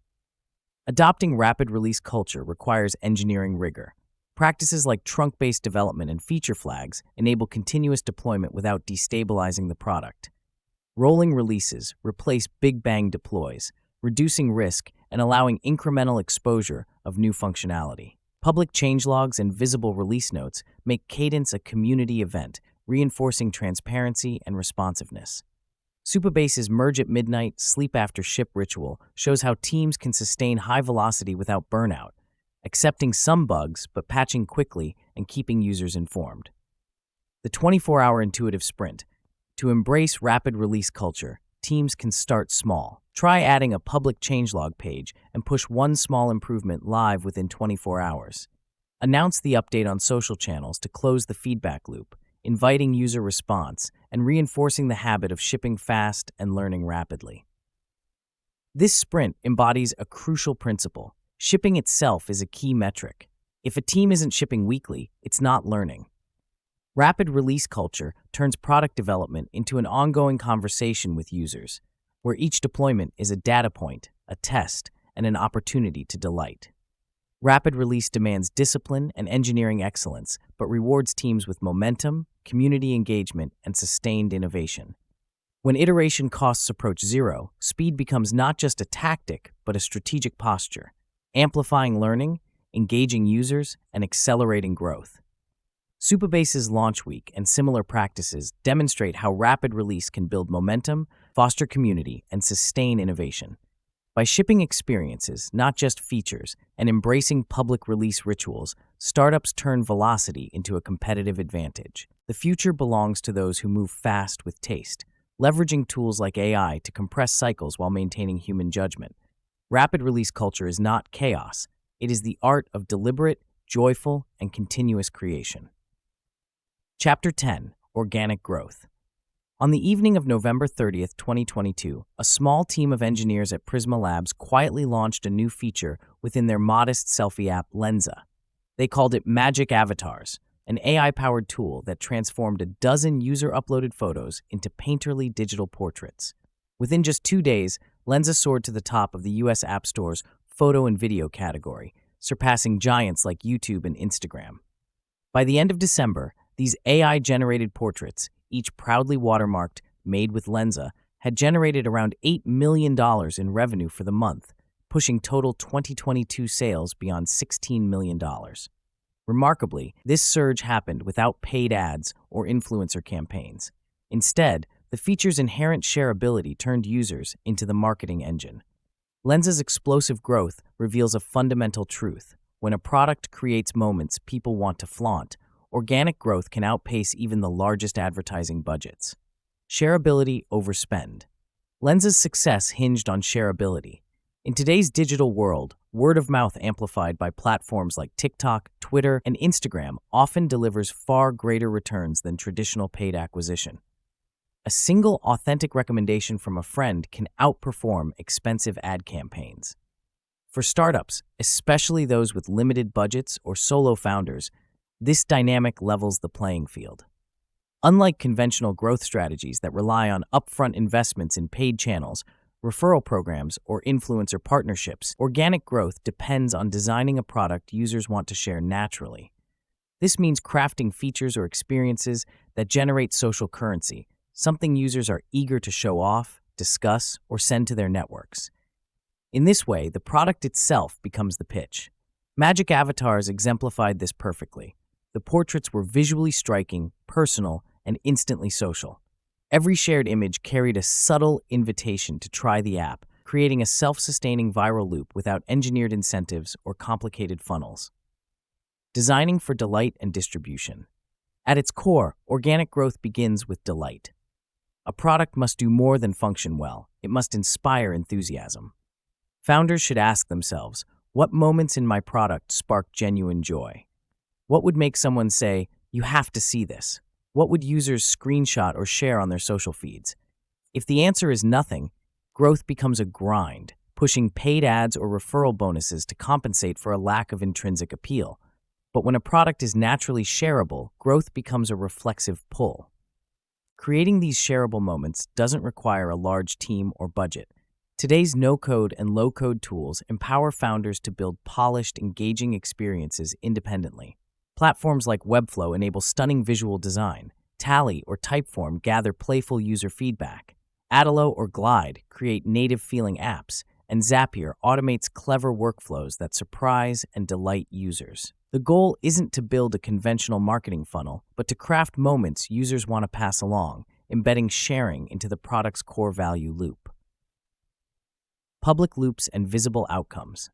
Lens's rise also highlights the power of public loops, feedback and distribution mechanisms visible to users and their networks. When users see the impact of sharing reflected in downloads, reactions, or social proof, their motivation to spread the word intensifies. This principle underpins many viral products.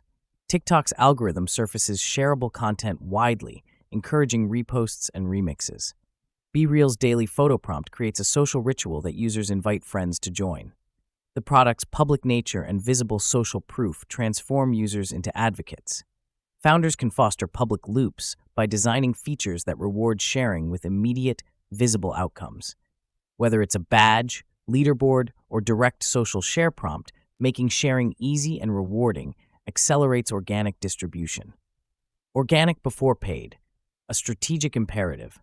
Many startups rush into paid growth channels before confirming product-market fit and organic traction, a risky and inefficient approach. Early paid acquisition can mask fundamental product issues and drain precious resources. The most effective growth strategies start with organic distribution. Launch publicly, listen closely to real users, and refine the product until sharing becomes natural. When users voluntarily become your marketing team, growth scales sustainably and cost-effectively. The lean startup methodology emphasizes validated learning through build, measure, learn cycles, but the intuitive startup model goes further.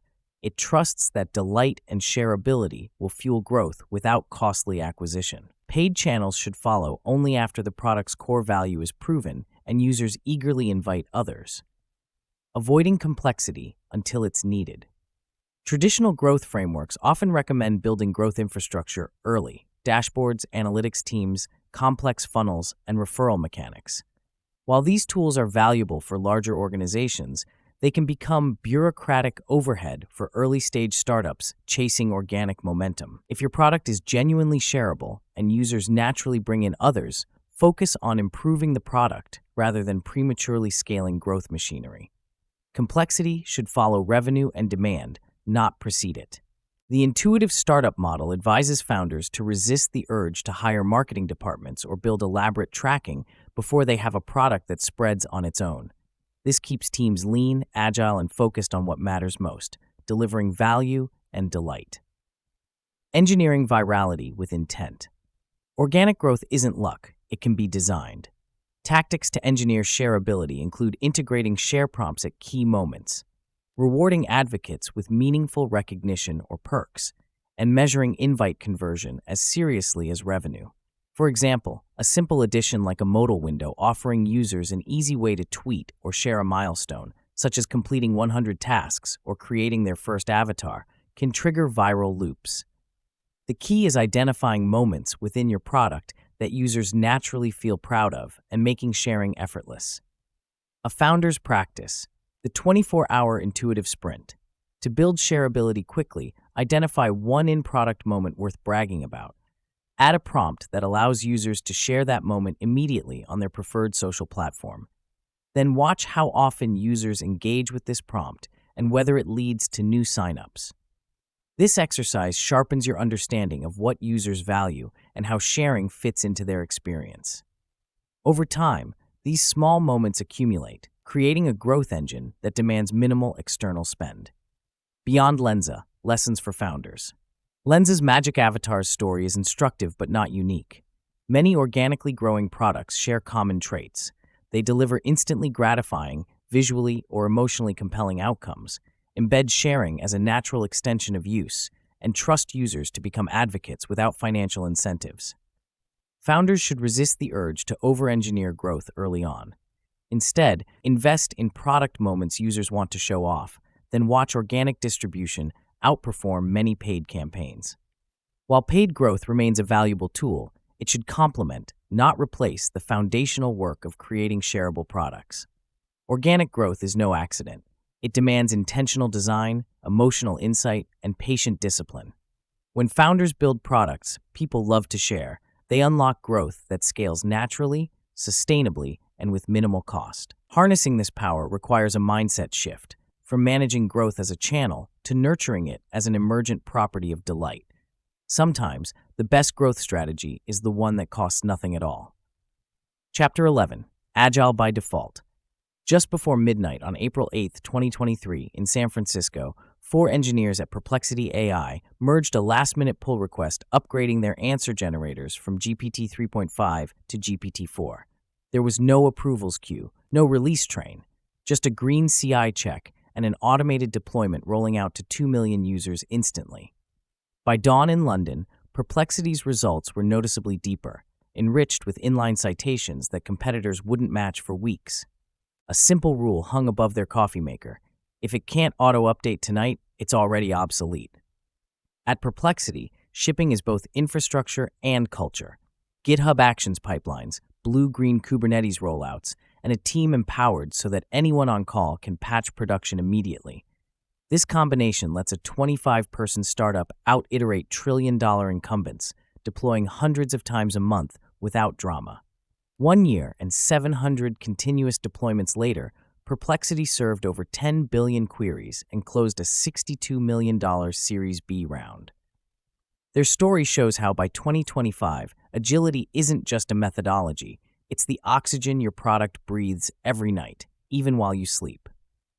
The lean startup movement borrowed heavily from agile development's feedback loops and iterative cycles to help teams adapt quickly amid uncertainty. But what if adaptation becomes so seamless and integrated that traditional agile rituals feel like overhead rather than accelerants?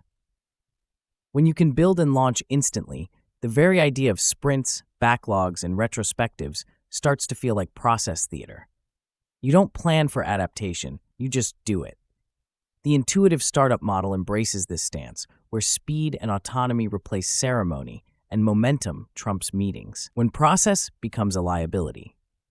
Eric Ries advocates managing growth and cultivating cultures that support innovation through structured processes.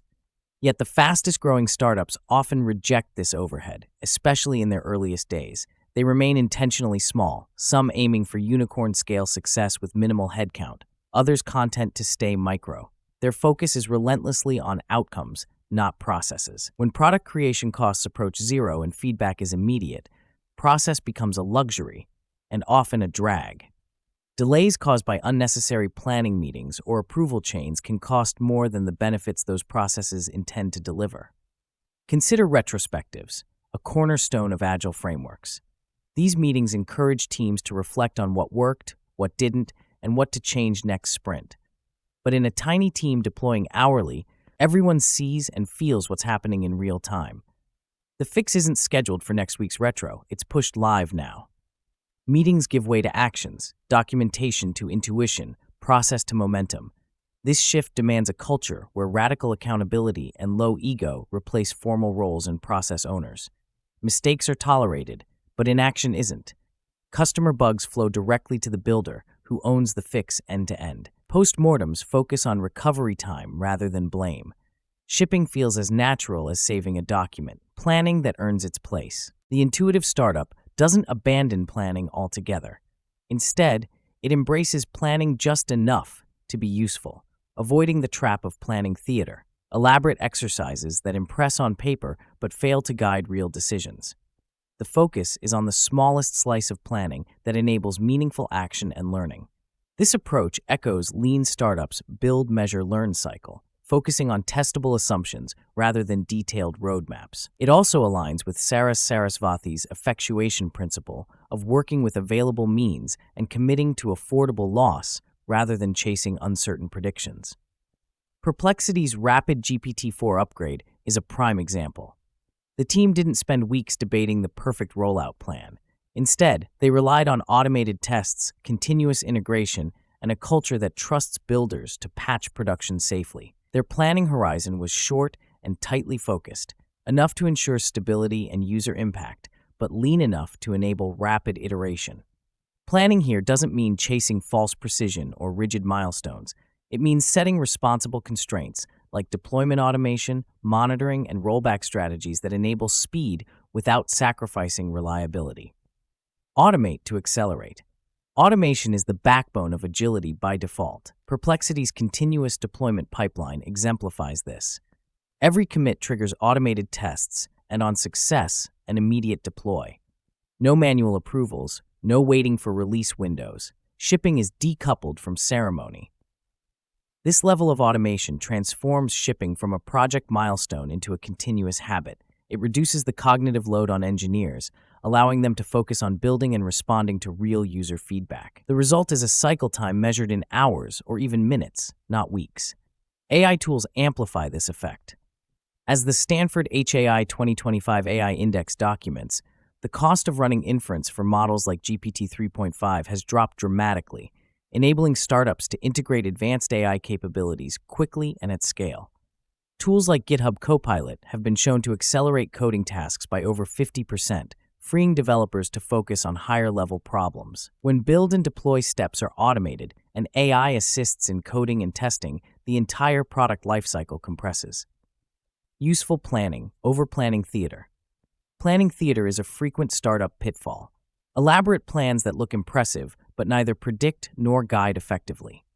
Startups that fall into this trap often commit to rigid roadmaps disconnected from reality, delaying pivots and wasting resources on features users don't want. Instead, the goal is to identify the useful slice of planning, just enough foresight to create actionable experiments and reduce uncertainty. This minimal planning is dynamic. It evolves with feedback and learning rather than serving as a contract. For example, rather than a 6-month feature roadmap, a team might plan only the next 2 weeks' work around a key hypothesis, such as, does GPT-4 integration improve answer accuracy enough to increase user retention?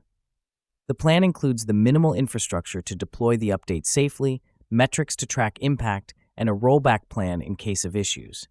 This kind of planning is lean, testable, and aligned with the product's immediate needs. It creates a container for execution without imposing unnecessary friction.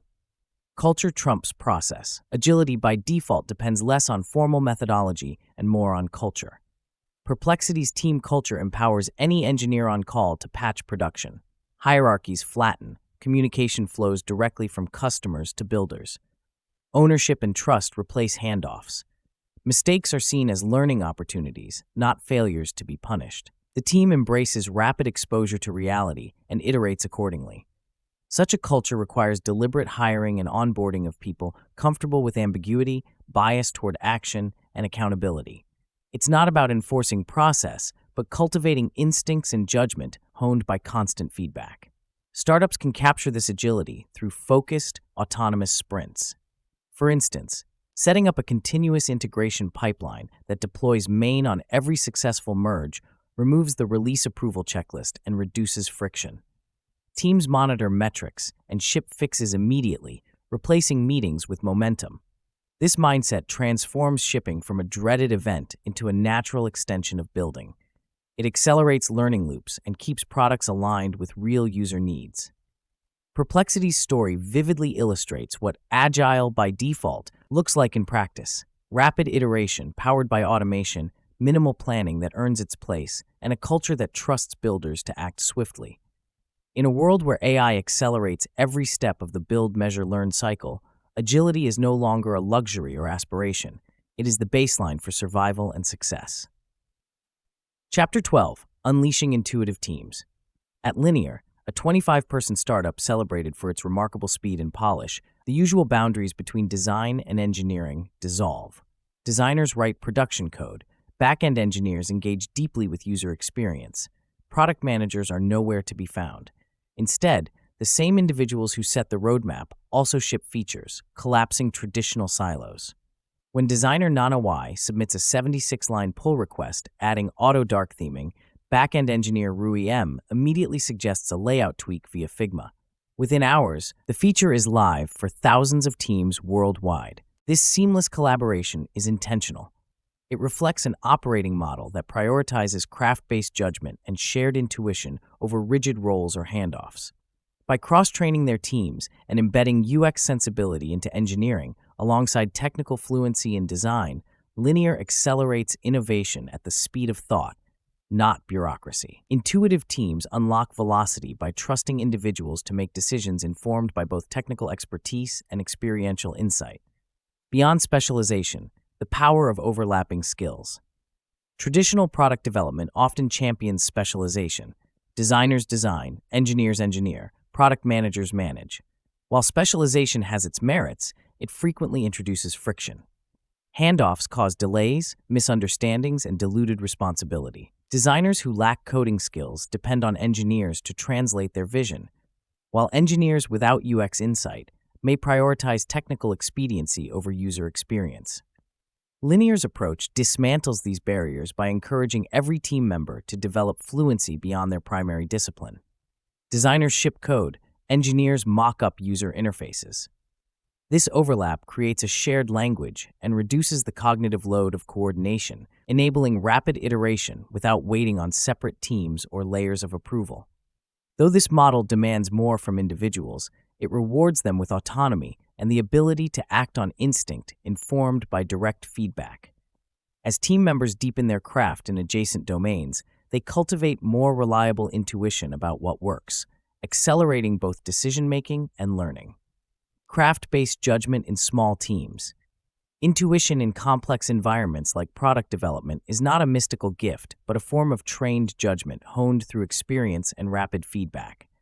Small teams that collapse roles and cultivate cross-disciplinary skills create fertile ground for this judgment to flourish. Craft-based judgment requires more than technical skill. It demands a feel for quality, rhythm, and nuance that emerges through hands-on practice and reflection. In small teams, feedback loops are tight, allowing individuals to see the immediate impact of their work. This proximity sharpens their trained taste, enabling them to anticipate user needs and deliver solutions elegantly. Such teams are not only faster, they are smarter. They sidestep the pitfalls of overplanning and bureaucratic delay by trusting intuition grounded in repeated exposure to real-world signals. Their decisions carry the weight of experience rather than unchecked assumptions. Intuition as a product of experience and feedback.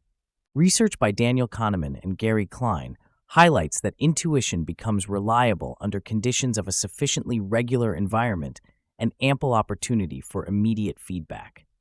In the volatile world of startups, intuition must be carefully cultivated through deliberate practice and exposure to concrete outcomes.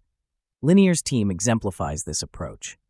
By rotating roles, pairing designers and engineers on launches, and sharing decision rights, they foster a culture where intuition is continuously refined. This aligns with Sarasvathi's effectuation theory, which stresses acting on available means and learning through commitments rather than waiting for perfect information. The capacity to act decisively amid uncertainty defines an intuitive team. They avoid delays in pursuit of consensus or exhaustive data. Instead, they test assumptions swiftly and adjust based on market feedback. The limits of process and the role of small teams. Large organizations often struggle to replicate this agility. Layers of management, rigid roles, and risk-averse incentives create friction that stifles intuitive judgment. Even the best processes cannot substitute for the tacit knowledge developed through hands-on craft and immediate feedback. Small teams thrive on direct communication, shared accountability, and a culture that values learning velocity over strict role definitions. Their size enables swift pivots, quick abandonment of unpromising ideas, and doubling down on what resonates. The intuitive startup model suggests that innovation depends less on following fixed processes and more on cultivating conditions where smart, empowered individuals can act on their best judgment. It's an operating system that trades bureaucracy for trust and specialization for adaptability. Cultivating intuitive teams in practice.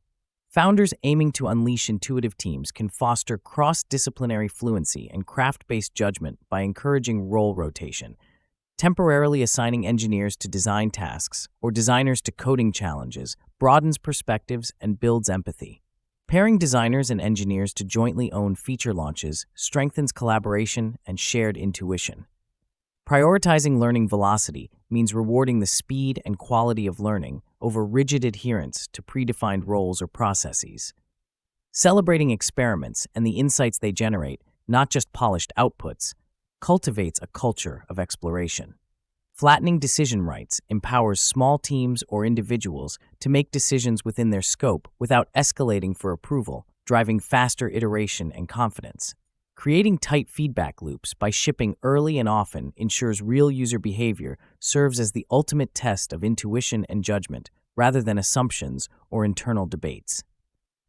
The 24-hour intuitive sprint, a practice exercise. To embed these principles, try a 1-hour skill swap, where roles are intentionally mixed. An engineer designs a UI element while a designer writes a simple SQL query or scripts an automation. Ship the result, however imperfect, within 24 hours. The goal is not perfection, but rapid exposure to adjacent crafts and the confidence that comes from shipping. Such exercises break down silos, build empathy, and accelerate the development of shared intuition. Over time, these small experiments compound into a team capable of moving with remarkable speed and insight. Trusting instincts without abandoning discipline. Intuitive teams do not reject data or planning, they balance conviction with adaptability. Internal conviction, grounded in experience and calibrated by feedback, drives action, while continuous validation prevents stubbornness. This balance is critical. Too little confidence leads to paralysis. Too much breeds reckless persistence. By collapsing skill boundaries and fostering craft-based judgment, teams develop the internal conviction needed to navigate uncertainty without losing sight of reality. They act decisively but remain open to learning, embodying the lean startup's build, measure, learn cycle in daily practice. The future of product innovation belongs to teams that are small, skilled, and intuitive. By breaking down silos between design and engineering, fostering cross-disciplinary fluency, and emphasizing craft-based judgment, startups can unleash velocity and creativity once thought impossible. Linear's example shows that when designers understand code and engineers understand user experience, products evolve seamlessly and rapidly. Such intuitive teams trust instincts sharpened by continuous feedback and shared responsibility, transforming innovation from a slow, bureaucratic process into a natural, ongoing flow where imagination sets the only limit. Chapter 13. Scaling Authentically. On October 3, 2019, at 7:18 p.m. in San Francisco, Rahul Vohra, founder of Superhuman, began his 600th personal onboarding call of the year. Through Zoom, he walked a new customer through keyboard shortcuts designed to clear an inbox in just 30 minutes.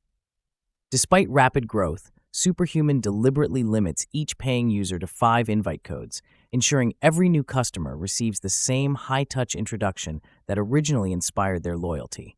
This intentional approach, favoring quality over quantity, has clear results. While engineering automates billing, infrastructure, and outreach, the company invests heavily in preserving that personal onboarding ritual. The payoff is impressive. Churn rates drop to single digits, and Net Promoter Scores soar to 76, more than twice the average for SaaS companies. By 2024, Superhuman surpasses 50,000 paying customers and an estimated $100 million ARR, all while maintaining a handcrafted customer experience. Superhuman's story reveals a crucial truth. Authentic scaling means automating operational chores, but never sacrificing the human touch that builds true fans. Limiting invites and preserving a high-touch experience transformed friction into loyalty, proving that authenticity compounds faster than advertising budgets. The danger of losing your edge. Startups launch with unique energy and a scrappy ability to move fast, qualities that often fade as companies grow. The lean startup methodology encourages validated learning through build, measure, learn cycles, but it assumes that success naturally leads to professionalization, hiring specialists, implementing formal processes, and focusing on efficiency. These systems were designed for an era of expensive tools, slow deployment, and hierarchical decision-making. Today, No-code platforms and AI-driven automation dramatically reduce the cost of launching and iterating. Growth no longer requires complex bureaucracy. The challenge has shifted from logistics to creativity, how to scale without losing the spirit that made the company valuable in the first place.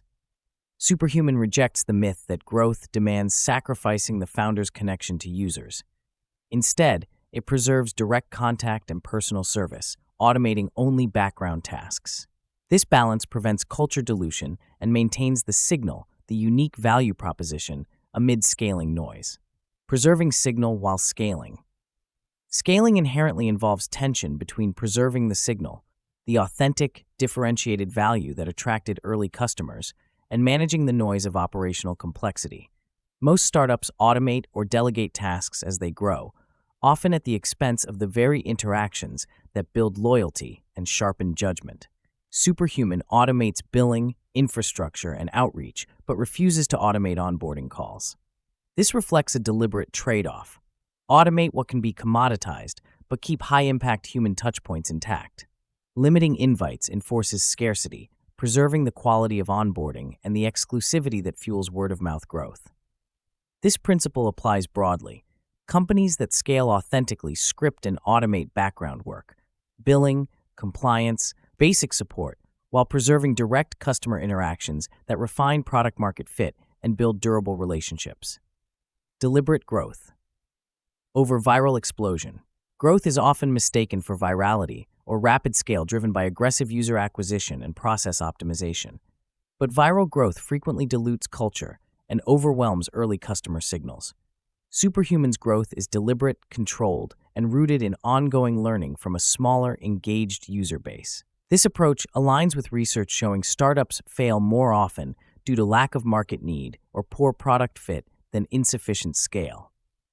By keeping growth manageable, founders maintain close contact with customers, enabling faster, more informed decisions. Deliberate growth also protects the conditions for reliable intuition. Kahneman and Klein's research demonstrates that expertise develops in environments with stable feedback and repeated exposure to relevant patterns. If a company grows too fast or loses direct user contact, founders and teams lose the feedback loops essential for calibrated judgment. Authentic scaling means preserving these loops. The role of founders and teams. Maintaining a handcrafted experience at scale demands intentional choices about team structure and culture. Instead of expanding headcount indiscriminately, companies invest in hiring people who share passion and adaptability rather than just process management skills. Small teams with clear ownership and decision rights move faster and preserve the founder's vision. Superhuman's approach, automating everything except onboarding, illustrates how to keep a lean, empowered team focused on delivering value rather than managing bureaucracy. This model echoes the one-person unicorn idea, where founders leverage AI and no-code tools to handle operations that once required large teams. Preserving signature experiences requires deliberate communication of values as the team grows to avoid culture dilution. Every new hire should understand what makes the company unique and why rituals like personal onboarding remain non-negotiable. Balancing automation and humanity. Automation is essential for scaling, but must be applied thoughtfully. The goal is to script away commodity work that does not contribute to differentiation or customer delight, freeing human effort for activities that build trust and loyalty. For instance, micro SaaS tools like Stripe Tax or Lemon Squeezy handle complex operational tasks without large ops teams. Automating routine workflows with Zapier or Make keeps internal processes efficient without adding layers of management. Yet automation must never replace moments where human judgment and connection create value. Superhuman's onboarding calls are not just tutorials.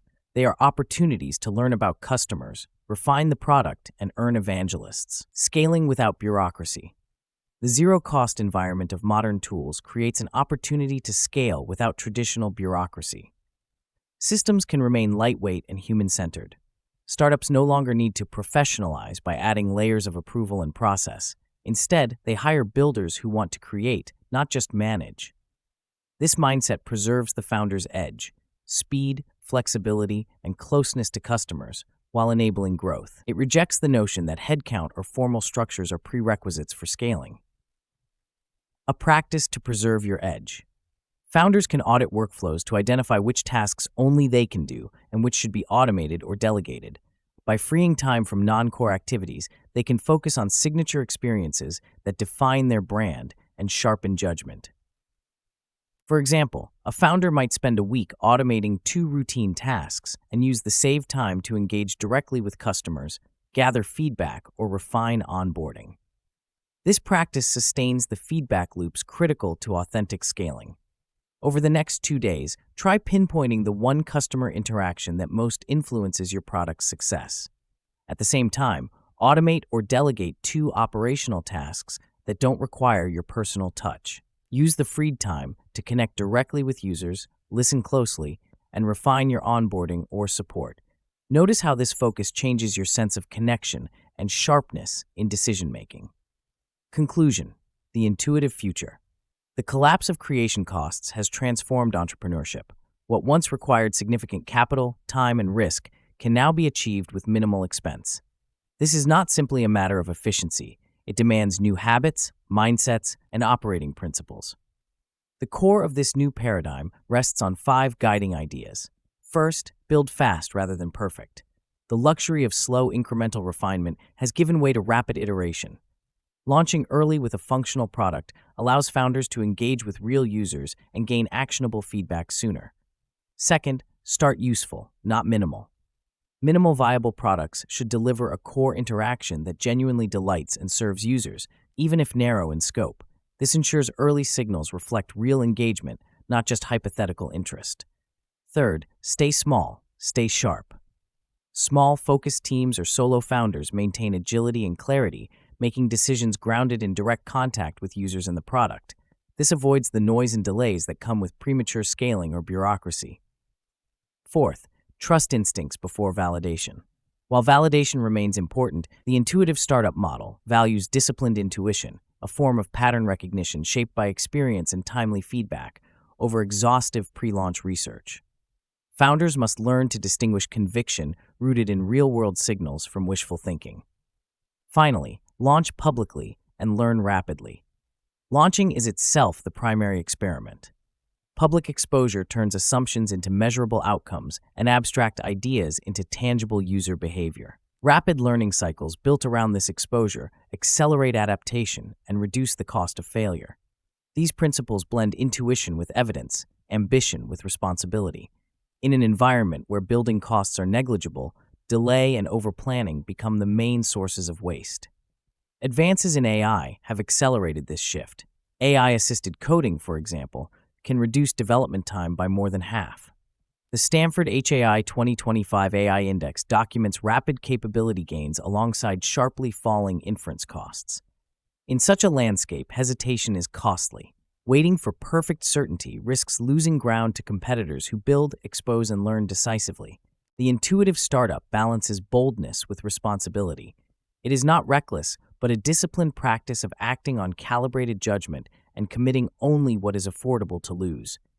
This echoes Sarasvathi's effectuation principles, emphasizing leveraging available means, tolerating manageable loss, and learning from real commitments rather than forecasts.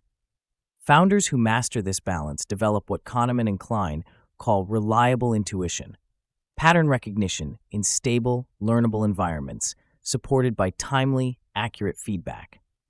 The intuitive startup creates such an environment through rapid, focused experiments that test critical assumptions without overextending resources or delaying exposure to reality.